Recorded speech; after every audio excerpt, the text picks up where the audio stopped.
Hello! How's everybody doing? Welcome to the Litvak Sukkah. It's great to be learning with you during these intermediate days of Sukkot, Chol HaMoed, Sukkot, the intermediate days. We can greet an idea that might help. Just talk a little. Okay, so I'm not sure if I'm on or not. Oh, yikes. Hello, everybody. So I'm talking into the void. I don't know if I'm frozen or not. Please let us know in the comments. Welcome to our sukkah for those who are tuning in and can watch, etc. We're in our sukkah right now, and creating this structure, this temporary structure in our backyard, is in fulfillment of a biblical commandment that we should dwell in booths or like huts for a week to remember the 40 years in the desert when we were living outside, in tents and huts, not in secure homes that we could rely on always being there. So one of the lessons of the holiday is that we can rely only on God, right? We might think that we own a house and that's our home, and it is, but everything comes from God. So that's we can't rely on anything but Hashem, but God. So here's Sal back. I don't like being alone on screen at all. Okay, we do seem to be streaming, thank God, and I made an adjustment in the Wi-Fi network that will hopefully work. Okay.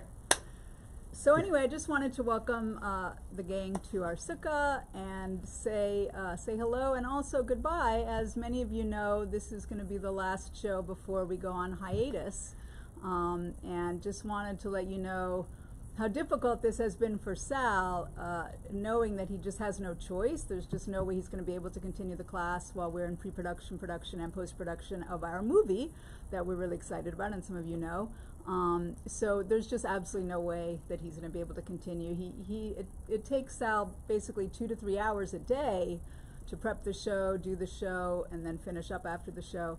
So it is what it is. I just want to also give kudos to Sal because, working in Hollywood, it is a very secular environment. There's very, very few people of faith in Hollywood. It's rare. It's a unicorn. And so we are clearly, people of faith, traditional Jews. And so it's been, I think, a challenge for the rest of the people on our production team to grasp the fact that we have to, first of all, 1 day a week we are totally not reachable. Second of all, Sal had to take off for Rosh Hashanah, for Yom Kippur, 2 days last week for the first 2 days of Sukkot, then 2 days for the last of days of Sukkot, and we're ramping up for a movie. Sal is the director, he's the boss of so many people. And so they're learning that certain things just stop for us. We can't violate Shabbos. We can't violate the right. And Sal did a location scout in the desert on a fast day, and I think that people respect others who live up to their principles. So I think it's actually a good. You're setting a good example. So I'm going to get out of the way. You go ahead and teach your class. We are hosting tonight, so after the class, Sal's going to have to leave the sukkah. Okay. After some quick questions. Okay, bye guys. Thank you, sweetie. Thanks for checking in. Okay. So, welcome to our sukkah, honored guests. just so you can feel like you're dwelling in the sukkah. We want to, eat or drink something in the sukkah, so then we can make the bracha, the blessing on that we're drinking for water, and the blessing on dwelling in the sukkah, which we're commanded to do during this week of Sukkot. So, Baruch atah Adonai Eloheinu melech haolam, shakol nihiyeh b'diburo, Baruch atah Adonai Eloheinu melech haolam, asher kitshanu b'mizotav v'tzivanu leishev basukkah. Okay. Let's light up the darkness. As Nina mentioned, this is going to be the last show before the hiatus. I would think that we're going to, with God's help, be coming back in January, probably in January sometime, early January. By then, we'll be in post-production, but then my time is just a lot more controllable. Pre-production, post-production, impossible. Okay, so today's episode of AT Daily is sponsored by Wanda Peretz, one of our favorite people in the world. In memory of Sal's mom, Kathy. Thank you so much, Wanda. May you and Avi and all your loved ones be showered in blessings. We say amen, and thank you for enabling us to share more Torah with more people around the world. Thank you especially for dedicating this show, as I would do myself, in honor of my mom, Babette Bat Yo. Okay, so we missed for the 2 days of Sukkot 2 pages. So tonight we'll do 3 pages. Highlights show. We can't do the whole page when we're doing 3.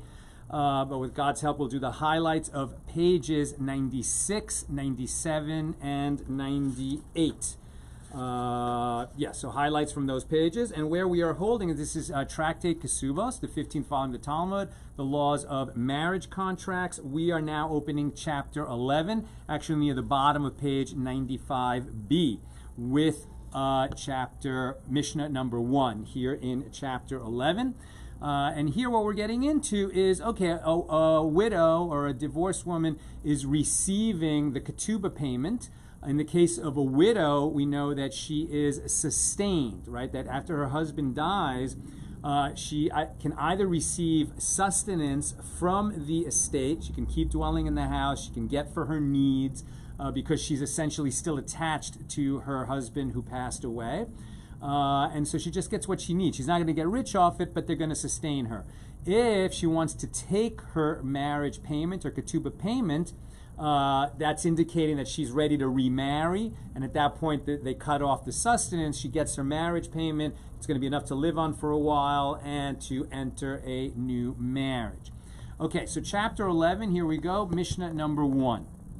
A widow is sustained. Oh, I'm sorry, I didn't welcome people. Just so out of my element. And, all the machinery is a little different in here, but thank God it's working. But welcome Yehudit, James, Paula, Bill in Missouri, Shandor in the Bronx, John in Maine, Renee in Indiana, Lucy in Minnesota, Steve in Dover, New Hampshire, Bella in Florida, Melissa in Great Neck, Elvis in New York, Lanny in Florida, Harry Weiss, Motzei Modim L'Simcha from Staten Island, Sharon in New Jersey, Sandy is Michigan, Nancy in North Carolina, Becky in Arkansas. Everyone's complaining that the signal was lost. Thank God you stayed with it. And now we do seem to have good, strong signal. Thank God. Okay, people still talking about that. And now people are talking about the movie. And Nina, I think, is answering those questions. But in terms of asking about the movie, working title, Guns N' Moses. And with God's help, it'll probably be in a theater near you or some platform. I would think 2024. It just takes a while to actually make, finish, sell, and market a movie. And that kind of standard time frame for that would be about 1 to 2 years. All right, here we go. Mishnah number 1 in chapter 11. A widow is sustained from the property of orphans. Her earnings belong to them, and they are not obligated to see to her burial. Who pays for her burial? Her heirs, who inherit her marriage contract. They are obligated to see to her burial. Sustained, or did we learn in the Mishnah a widow who is sustained? In other words, is it an automatic feature of a ketubah that if she is left a widow, she gets sustenance from the estate? Or is that an option that she might have, requested at the time that she signed her ketubah, and that she'll be provided for, but it is not necessarily an obligation of every estate in every situation, is what the sages are asking here.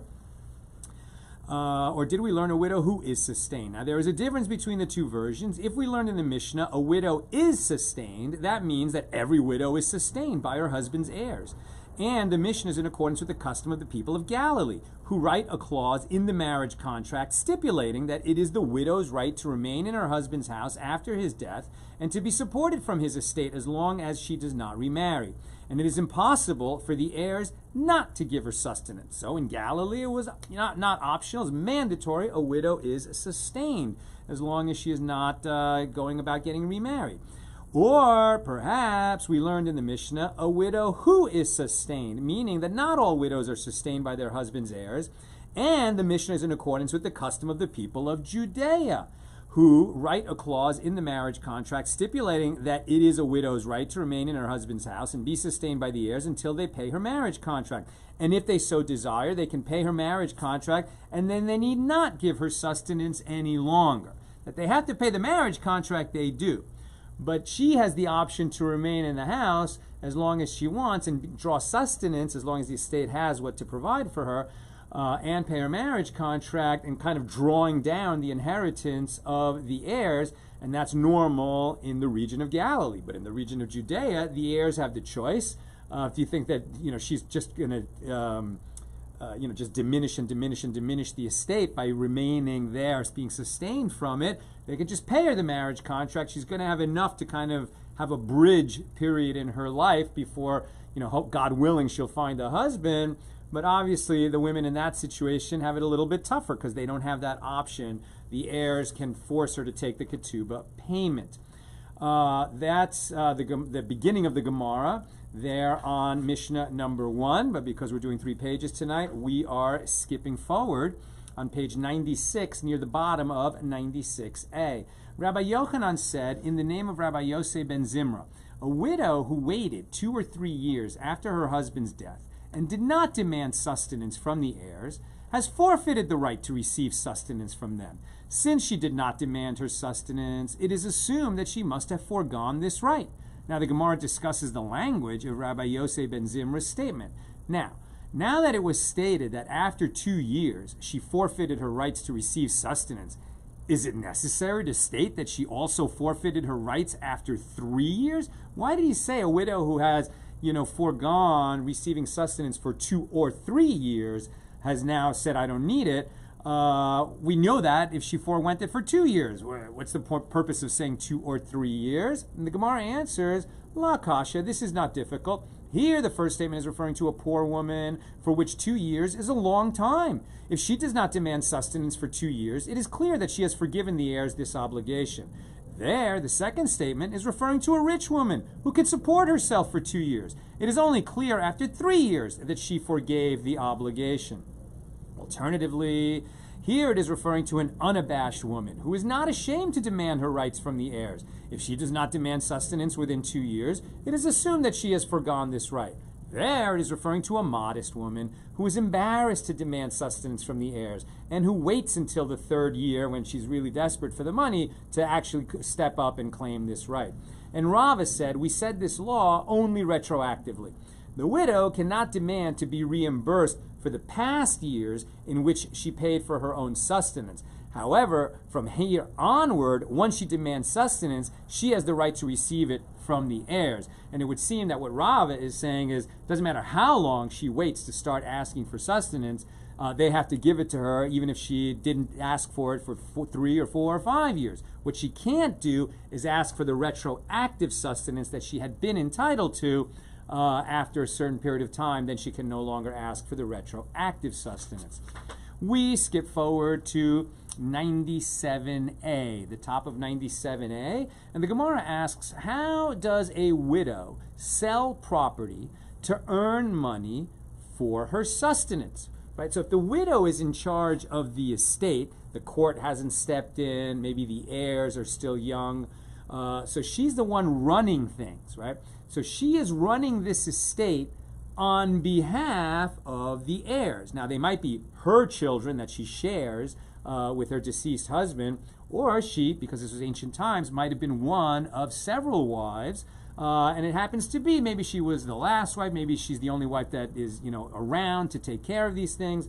So the estate is going to pass to the heirs. Maybe they're her sons, maybe they're her husband's sons by another wife. And so, while she's taking sustenance from the estate and eventually taking her ketubah payment from the estate when she's ready to remarry, as we've learned, she's going to have to swear an oath that she took an appropriate amount and she didn't misappropriate more than to which she was entitled. She's taking sustenance, not drawing down a big stock portfolio for herself. So let's say that there's not so much money or property in the estate, and in order to be sustained from the estate, she's going to have to sell property. Maybe she's selling real property. She's selling land off away from the estate that the heirs will not get because she needs to have money in the estate for herself to get that sustenance. Maybe she's selling movable property. Maybe she's selling stock in the modern world. Okay, so the Gemara asks, how does a widow sell property to earn money for her support? And Rabbi Daniel bar Rav Katina said that Rav Huna said she sells her late husband's property once every 12 months, and the buyer who purchased the property from her provides her with money once every 30 days. And Rav Yehuda said she sells once every 6 months, and the buyer provides her with money once every 30 days. And that, in fact, is the halacha, the law. She can sell once every 6 months. We don't want her to sell once a year because the prices of the property can be fluctuating. And if she sells, once a year, she might be selling at a price that's much less than what the property ends up being worth at the end of the year. So we ask her to sell every 6 months. And the buyer, because he's buying from a widow who is specifically selling property for her sustenance, he has to agree to pay off the property that he's buying with payments once a month, which is a much more kind of regular interval that she can use to eat, right? To have what to eat and shelter, clothing, etc. We skip a few paragraphs. A dilemma was raised before the scholars. If someone sold properties because he needed money for a certain purpose, and in the end he did not need the money for that purpose, right? So just as we saw, she was telling somebody, I'm selling this property for my sustenance as a widow. So it's a sale with a specific purpose in mind that is declared to the buyer. And sort of keying off that same topic, they raised this dilemma, this related dilemma. If someone sold properties because he needed money for a certain purpose, and in the end he did not need the money for that purpose, is this considered a sale conducted in error so that the seller can renege on the deal and the sale is reversed? Or is the sale not reversed and what is done is done? Right? What if, God forbid, I lose a lawsuit? I get sued, I lose a lawsuit, God forbid, and I owe a tremendous amount of money to the person who sued me. I'm like, oh my God, I got to pay this off. What am I going to do? I'm going to sell some of my property for the purpose of paying off this lawsuit. But meanwhile, I have an excellent lawyer who files an appeal, and after I sell the property to pay off this lawsuit, so that I won't, have other kinds of trouble, the lawyer says, you know what? I got rid of it for you. The appeal worked. You don't have to pay that money. So now I go back to my buyer and I say, listen, I was selling this property, at a fire sale. I didn't really want to sell the land. I was only selling it because I was in trouble. I needed to pay off that lawsuit. Now I don't have to pay it. Please take your money back. I'd rather not sell my property. You knew I was only selling it to pay off that lawsuit. Do I have a valid argument that now that my reason for needing the money has gone away, that I would like to cancel the sale? Can I do that? So the Gemara suggests, come and hear a proof. There was a certain man, right? So we have an incident. A certain man who sold land to Rav Papa because he needed money to buy oxen. In the end, he did not need the money, and he regretted having sold the land. And Rav Papa returned his land to him. Now the Gemara rejects this. This is not a proof, as Rav Papa acted in a manner that was beyond the letter of the law. He was using his judicial authority, as it were, to say, listen, in this case, we all understand this guy really did not want to make this sale, and it was because, he needed to buy oxen so that he could run his farm. But then he didn't need that, so he's not going to sell off the land of his farm if he can farm it a different way. And so Rav Papa found an opening for him, but that doesn't mean it's the law. So come in here another proof. There was a certain drought in Nehardea during which everyone sold his mansion in order to buy wheat, right? Things were so bad, people were so hungry that they were selling mansions just to get food to eat. In the end, the wheat arrived, which drove down the price, rendering the sale of those mansions unnecessary. So Rav Nachman said to those people, the law is that the mansions are returned to their previous owners. It is evident that he holds that a sale that was prompted by the need for money is voided if it becomes clear that the seller no longer needs the money. Now the Gemara answers, well, there too. The sale was conducted in error, as it became known that the ship with the wheat was already in the bays of the river at the time when the mansions were sold. Had people known that the wheat was so close, they never would have sold their mansions because they knew that the price of wheat was going to drop drastically and everybody was going to be able to eat. It's because they didn't have that information that they were making this sale in error. Had they known, they would have made the sale. At the time when the mansions were sold. Had they known the ship was so close, they would not have sold their property. And this is a case of an error at the time of the sale, which is different from a case where the circumstances changed after the sale. So the Gemara offers proof that the error was already present at the time of the transaction. Well, if so, this is what Rami Bar Shmuel said to Rav Nachman when he questioned his ruling. If this is so, and the mansions need to be restored to their previous owners, you find yourself obstructing them for the future. Right? In the future, buyers are going to be reticent to buy a mansion if they know that the seller can renege on the deal if he finds out that the market has changed. Right? Yeah, you want to make a sale, you want to get a good bargain. That's why you're ready to pay your money, and you don't want to undertake the risk that the seller will take his stuff back later. Obstructing them in the future. So as a result of this ruling, people will not want to buy land because they will worry that the seller will change his mind. Rav Nachman said to him, is that to say that it is so common that there is a drought every day? I said that the properties are returned only in these specific circumstances. I didn't make a whole precedent for the future. And he said to him, yes, in Nehardea, drought is a frequent occurrence. So the Gemara concludes, and the law is, the halacha is, that if one sold properties for a certain purpose and in the end did not need the money for that reason, the sale is reversed. The sale is reversed, but this is based on a rep and warranty that you make at the time of sale. It's not that you could just go to your buyer later and say, what I didn't tell you was I needed the money for such and such, and now I don't need the money for such and such, so give me back my land. At the time of sale, you say, you should know, I am only selling this land for such and such purpose, and if that purpose goes away, then we will cancel this sale. Are you okay with that? And the buyer says, I am okay with that. That's when we will renege the sale. That's the way the law eventually comes out.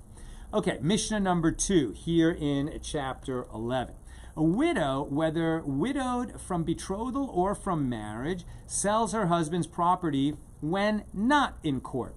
Rabbi Shimon says a widow from marriage sells when not in court, but a widow from betrothal may sell only in court. Why? Because she does not receive sustenance from her husband's property. She receives only her marriage contract. And anyone who does not receive sustenance may sell only in court. In court means supervised by the court. She who has sort of jurisdiction, natural authority over the property of her husband when he dies, if she was married to him, she can sell property, and we trust her to get a fair price in order to draw her sustenance. But if she was only betrothed to him, she can't just step in and sell his land. He owes her a ketubah payment, but he doesn't owe her sustenance. The estate does not owe her sustenance because they were only betrothed, not married. Here comes the Gemara.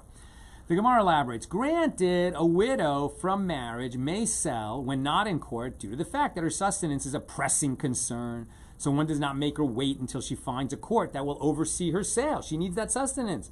The one from betrothal doesn't have that pressing need because she's only awaiting her ketubah. She's still living in her father's house. She's not waiting for sustenance. It's not so pressing.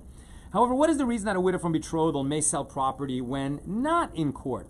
Ula said, due to desirability. The sages enacted several ordinances on behalf of women so that men will want to marry them. And Rabbi Yochanan says, because a man does not want his wife to be disgraced by being involved in court proceedings, right? So according to one view, even from betrothal, she can sell assets when not in court in order to get paid. That it's not the universal view. Why would it be anybody's view? because that's going to make women, wish to marry men who are possibly not so awesome. Even from a man who's not so great, you gain these protections, and especially in an ancient patriarchal society, women married to achieve a kind of safe position in the world, and this was part of that safety. We skip forward on 97b to Mishnah number 3. If a woman sold all or part of her marriage contract, okay, so when her husband divorces her or when he dies, the estate or the divorced husband owes her the ketubah payment, right? Whatever they agreed to at the outset. Either the minimum amount, if she was a virgin, 200 dinars, if she wasn't a virgin, 100 dinars, or they could have agreed to a much larger amount. Now, she's only going to get that money when they get divorced or when he dies. But as we've seen earlier in our journey through this tractate, she can actually sell her right to that money in advance if there's a buyer who's willing, to sort of advance some of the money that she needs at a big discount, right? So maybe she's going to receive $1 million when this guy dies. It's sort of like an insurance payment, right? When he dies or when he divorces her, she gets $1 million. Today, she needs $50,000. There's some business venture that she'd like to get into. She wants to start her own business, or there's something that she wants to buy for $50,000. Her husband's not giving her the money.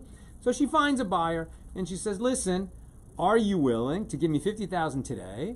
And then, if my husband divorces me or he dies, who knows when it's going to happen, but when it happens, you'll get $100,000. You'll get 1/10 of the ketubah. You might never get it if I die first. But if he dies first or if he divorces me, you will get it. And maybe some guy wants to take a chance to double his money. Maybe they know that the husband is sickly, something like that.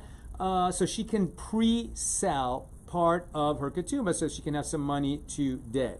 So if a woman sold all or part of her marriage contract, or if she mortgaged all or part of her marriage contract, meaning she borrowed against it, or if she gave away as a gift all or part of her marriage contract to another person, then she sells the remainder only in court. Meaning, so when her husband dies and now she's dealing with the estate, she'd already sold part of it or gave away part of it, at least the value of it, right? And so now she's going to receive the ketubah payment, and part of it is going to go what she pre-sold or pre-gifted. And the rest of it she wants for herself. That's she's entitled to. But because she sold some of it in advance, she's only going to receive the remainder of it in court, right? Because she was wheeling and dealing with her ketubah, they're going to force her to go to court and have experts evaluate the situation. And the rabbis say she sells even 4 or 5 times, and she is not obligated to sell everything at one time. And despite selling several times, she sells for her sustenance even when not in court. And she writes in the bill of sale, I sold this for my sustenance. And a divorcee who does not receive sustenance sells only in court.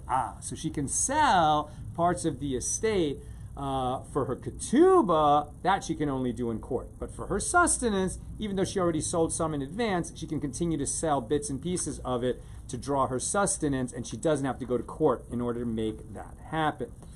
Okay, we skip forward in the Gemara. Now we are on page 98a near the top.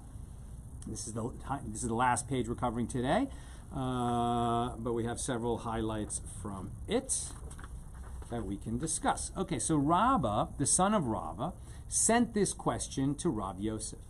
Does a woman who sells her late husband's property when not in court, right, so she's selling it without going to an expert assessor in court who will establish, with witnesses that what she sold at fair market value. That's the point, right, of doing it in court, that she got a fair price. She didn't do some kind of wheeling and dealing, inside trading with her husband's estate with some partner in mischief. Right? She's going to sell it to him cheap, and then later they're going to, split the profits when they sell off that asset. And in this way, they're going to deprive the heirs of property from the estate.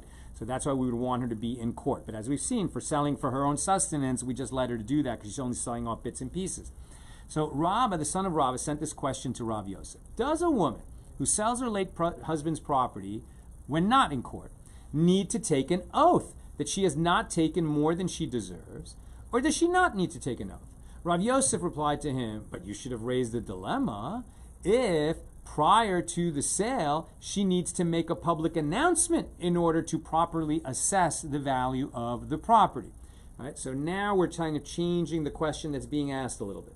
First question is, okay, so she is selling her husband's property, right? Maybe, and she's doing it not in court. So we assume that she's doing it for the sake of her sustenance. Okay, so she's doing it when not in court. So does she need to take an oath that she's selling at a right price, or does she take that oath later, right? Swear before the heirs that I did not sell at an unfair price, I did not take more than I'm entitled to, and I swear, right? And that in a God-fearing person, in a God-fearing society, is going to take that oath very seriously, and so you will have some assurance on behalf of the heirs that she did not, misappropriate something to which she was not entitled. So one question is, does she take an oath? But Rav Yosef says, you should ask a different question. Does she make a public announcement? Right? So rather than make her take an oath, which we'd rather not make people swear oaths because they might make a mistake and come to, bring heavenly wrath upon themselves just because they made a mistake when they took the oath. But rather, do we make a public announcement? Meaning, hey everybody, I am a widow, I am selling some property, come and get it, it's for sale, and because it's going to be done in public and multiple buyers are going to come, then we can be assured that she's going to get fair market value and the best possible price for this property that essentially belongs to the heirs. Whatever's left over from her sustenance is going to pass to the heirs. So does she need to make a public announcement?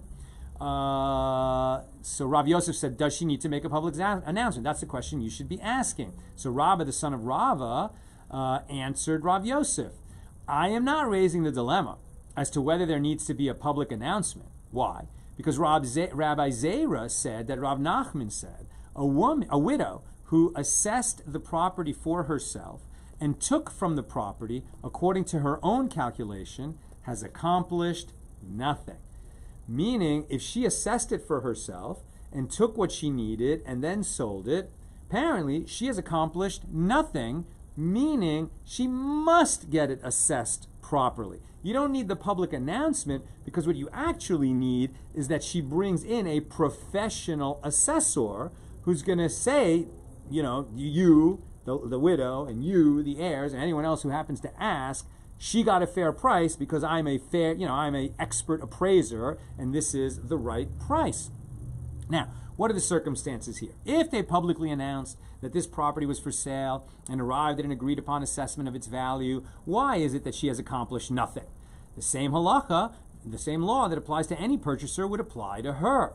Rather, is it not that no public announcement was made, and doesn't this teach that if she took it for herself, she has accomplished nothing, but if she sold it to someone else, then her action is effective, despite that there was no public announcement, and presumably not even an assessor, right? If she sold it to someone else, at least there was some third party who, negotiated a price, and the heirs can get some comfort. There should have been multiple parties, but at least there was one party who's not her. But if she just took it for herself, right, maybe it was movable goods, and she said, okay, well, I'm entitled to my sustenance. It's not that I have no other assets of my own, so I don't need to actually sell these now, but I'm entitled to my sustenance, so I'm taking, from the property of the estate the amount that I would be entitled to for sustenance, and I'm just taking it and putting it away. She's the one who has done nothing. So the Gemara rejects this. No, actually, this is a case where they made a public announcement and where they said to her, who assessed this for you? Although the sale was conducted publicly, there was still no assessment of the property value, so it's not going to be a valid sale under this view. And that case is similar to this incident of a certain man with whom someone else had deposited coral belonging to orphans. And he went and assessed the value of the coral for himself at 400 dinars, and then he took it for himself. So the coral appreciated in value, and its value now stood at 600 dinars. So he came before Rabbi Ami to determine whether the profit belonged to the orphans or to him. Rabbi Ami said to him, who assessed this for you? Since you never had it assessed, neither the court nor the orphans sold it to you. Therefore, you never acquired the quarrel, and it remained in the possession of the orphans, and the profit is theirs. If you're going to take property out of an estate, however you're doing it, a widow taking sustenance, a buyer purchasing part of it, a creditor taking part of it, if it's coming from an estate, right, one avenue is swearing an oath that you're owed that much money, but in terms of taking the property that's going to satisfy what you're owed, you're going to have that done by an assessor. And of course we want to protect the estate that belongs to orphans in this way. Now the Gemara concludes, and the law is that the widow is required to take an oath, but she is not required to make a public announcement, presumably just for taking her sustenance. If she's taking her whole ketubah payment, that's going to be a different result. And that concludes our Gemara on Mishnah number 3. Now I'm going to read Mishnah number 4. And with that, we're going to come to the end of our class. I can't belabor it because I've been getting the signal. Nina's got guests coming and we need to set up the sukkah for the guests. But okay, so Mishnah number 4, and then I'll take some comments and questions.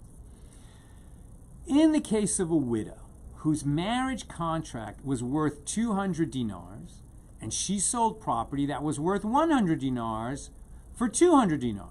She made a good sale. She made a profit. Or if she sold property worth 200 dinars for 100 dinars, she has received payment for her marriage contract and she can demand nothing more, right? So she's entitled to 200 dinars. So if she sold property worth 100 dinars, but she somehow got 200 dinars for it, hey, she's entitled to 200 dinars. She got 200 dinars. So you can see why her marriage contract is paid. She's done. If she's entitled to 200 dinars, and she took a piece of property worth 200 dinars, and because she wasn't careful, or she was in a rush, or for whatever reason, she only sold that 200 dinar property for 100 dinars, she's also done, right? Even though she only got 100 dinars, what she took out of the estate was a piece of property worth 200 dinars, and that's why she's now done. She's considered paid. If her contract was worth 100 dinars, and she sold property worth 100 dinars and a dinar for 100 dinars, right? So she's owed 100 by the estate. She took property worth 101 dinars, and she sold it for 100 dinars, right? So she got a slightly bad deal for the estate. If so, the sale is void because she sold property that did not belong to her. That extra dinar, that property is worth 101 dinars, she's only entitled to 100. She sold something worth 101, but she sold it. So she sold something to which she is not entitled. She didn't have the power to sell something worth 101 dinars if she's owed 100 dinars. You would think, even if she says, I will return the additional dinar to the heirs. Right? I'm only looking for 100 dinars, she says. The way to solve that I'm owed 100 dinars, I took this property worth 101 dinars, I sell it, 101 dinars comes in, I take my 100, I put the remaining dinar back in the estate. No, she sold something that she didn't have the right to sell, and that sale is void. Rabban Shimon ben Gamliel says, actually the sale is valid. It is not considered an invalid sale until there is an error so extreme that had there been no mistake, there would have remained in the field an area required for sowing 9 kav of seed, the smallest area of land worth working. In that case, the orphans can reasonably claim that they are unwilling to give up on the land that belongs to them. However, if the error is less than this, it is enough if she returns the change to the orphans. And in the case of a garden, the sale is void. If, had there been no error, there would have remained an area required for sowing a half kav of seed, as this is the smallest size of garden worth working, or, according to the statement of Rabbi Akiva, an area required for sowing a quarter kav of seed. In other words, they can be reasonable. As long as she's selling more or less what she's owed, if there's just a little bit of change, she can return that to the estate and she can get paid. But if she's using this mechanism of selling and she's taking something away from the estate that they never would have sold, it's a much bigger sale than what she's owed, and she was going to plan to return it in cash, but they would have preferred to keep the land, then we're going to void the sale. If her marriage contract was worth 400 dinars, and she sold property to this one for 100 dinars, and she sold property to that one for 100 dinars, and again to a third person for 100 dinars, and then she sold the last 100 dinars, and then the last portion, right? So it was worth. she had a marriage contract for 400 dinars, and she sold property that was worth 401 dinars, right? And she sold it to 4 different buyers. The first buyer got 100 dinar property for 100 dinars. The second got 100 dinar property for 100 dinars. The third got 100 dinar property for 100 dinars. But the fourth buyer got a 101 dinar property for 100 dinars, right? So she made a sale for less than the fair market value using that 1 dinar worth of land that belonged to the estate. So what are they going to say? So then only the sale of the last property is void. The other 3 properties were sold at the right price, so those sales are good. And even though the 4 sales were all made at around the same time to pay her ketubah, 3 are good, but the 4th is void. As the other ones were sold for the correct price, but the 4th was sold for the incorrect price. And that concludes Mishnah number 4 here in chapter 11. I'm now going to go to questions or comments on these 3 pages, 96, 97, and 98. And in case you're joining us late, we are in the Litvak Sukkah. Welcome to our Sukkah. And please recall that unfortunately this is the last show before our hiatus. I'm now, I've actually already reached about 15 hours a day working on the movie, and it's only going to go up. But there's so much going on. So we're in pre-production on our movie Guns N' Moses that I am directing. Nina and I wrote it. And so this is the last show probably until about January. I hope that you will keep learning and learning together. We've created the AT Daily Discussion Group, and I see Nina put in the link to that. It's a Facebook group, and I hope that you guys will discuss. We will keep you posted from time to time on the progress of the movie and maybe give you a little behind-the-scenes look at what's going on. And if we're shooting in the high desert about an hour north of California, north of LA, usually when I'm making that commute, I'm involved, fielding phone calls from the various department heads about what needs to be done in the movie that day. But if I can find a little bit of time to listen to the daf, come up with an insight, maybe I'll share like just a very short, video on the page. But you can't count on that. I can't count on that. So please keep it going. Keep reading your page a day. I made this journey once. A lot of you have been on it since 2020. You can very much do it. I'm going to try to keep my reading up, or at least listening to it. It's hard. I usually fall behind during production and then try to make it up later. When we get back, we'll announce when the hiatus is ending.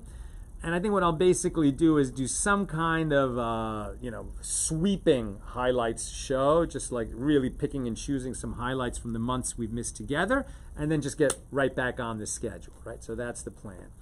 All right, let me see if we have questions or comments on today's show. Jonathan Hobbs, question. I get that people live in complicated families, but for the common case of the heirs are the kids and the widow is the mother, so the thought that the kids would not take care of their mother just feels wrong. I wonder how this was practiced in the old country versus the time of the Tanaim and Amoraim. Does the Shulchan Aruch say much about this? Great question, right? This idea. Now, remember that we're talking about a body of law that is, the law of marriage contracts and what becomes a requirement under the law of marriage contracts and to what is a widow entitled under the law of marriage contracts. But taking care of your mom, so that's honor thy mother and thy father. Right? That is one of the top 10, right? The big 10. It's one of the 10 commandments. And as a matter of fact, the 10 commandments are divided into 2 tablets. And normally we'd say that the first tablet describes the obligations of humans to God, and the second tablet, the obligations of humans to humans. But honor your mother and your father is on the first tablet. So it is actually a key component of being a person of faith, that no matter what kind of a relationship you have with your parents, no matter what grudges you might have against your parents, you honor them. right? And certainly one way to honor them is making sure that they have what to eat and a roof over their head and the clothes they need, etc.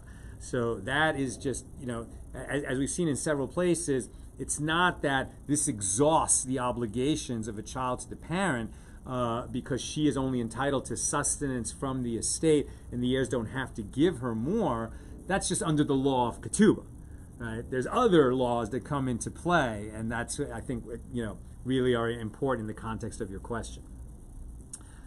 Next question. That means that the court determines what a widow or divorcee can do as a result of her ketubah. Right, in the sense that, she has a big ketubah payment coming. She has a mortgage. She has a prior lien on all of her husband's property. Okay, well, let's say there's plenty of property in the estate. What is going to be sold to pay off her ketubah? If the orphans are young, maybe they're not going to be consulted. Is she going to do that on her own, get her ketubah, and then later swear an oath that she didn't misappropriate? It would be better to have some kind of a trustee, some kind of a court-appointed guardian looking out for the welfare of the orphans, who's simply going to supervise and make sure that it was done right. So later, the orphans are not going to have any kind of doubts whether it's their mom or their stepmom. They're good, right? They're good. They were taken care of. Elvis. Observation on page 97a, and Rav Papa's return of the land to the seller. Even though he went beyond the letter of the law and what he did was not a legal obligation, it seems to me that he was offering a valuable ethical and moral lesson that we would be well served to emulate. Absolutely. Absolutely, right? I mean, when you're talking about somebody who gets into a fire sale because you know that they're having really tough times, and you know that you happen to be Johnny on the spot, and you're going to get something really cheap because these people are in desperate straits. And then it turns out that they weren't in desperate straits, and they'd really, like to get their family heirloom back. So you be a mensch. You give it back to them at the price you paid. Sure, you bought it. You could negotiate with them. And you could try to turn a profit, and maybe you should turn a little profit because you were there when they needed you. But absolutely, we should go above the letter of the law as buyers and sellers and try to have some sensitivity at who it is we're dealing with and why. And finally, Sharon, did a system like comparables exist to determine property value, or must there be an actual appraisal? Well, I mean, in the case of where something is done in court, right, so then one thing that I saw in the note here is that, then the court is composed of expert assessors, right? So what does that mean if they're expert assessors? I think it means that they know what the value of things are, right? So, they know offhand what land is worth in the area where she's going to be selling some land to get her ketubah payment.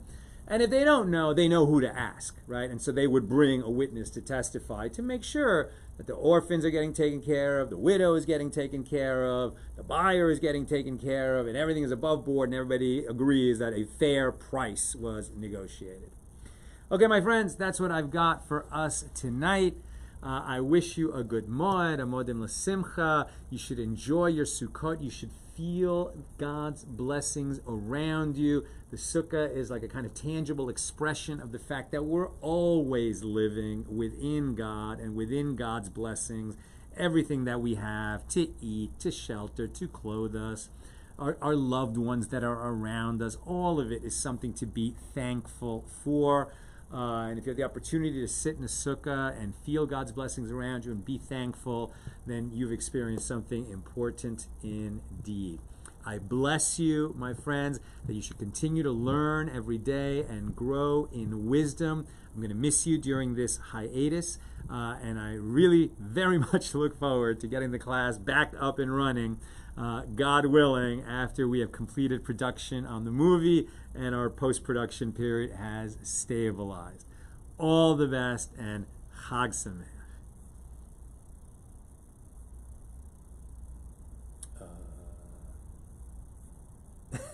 Because all my gear is different. Oh yeah, I turn it off.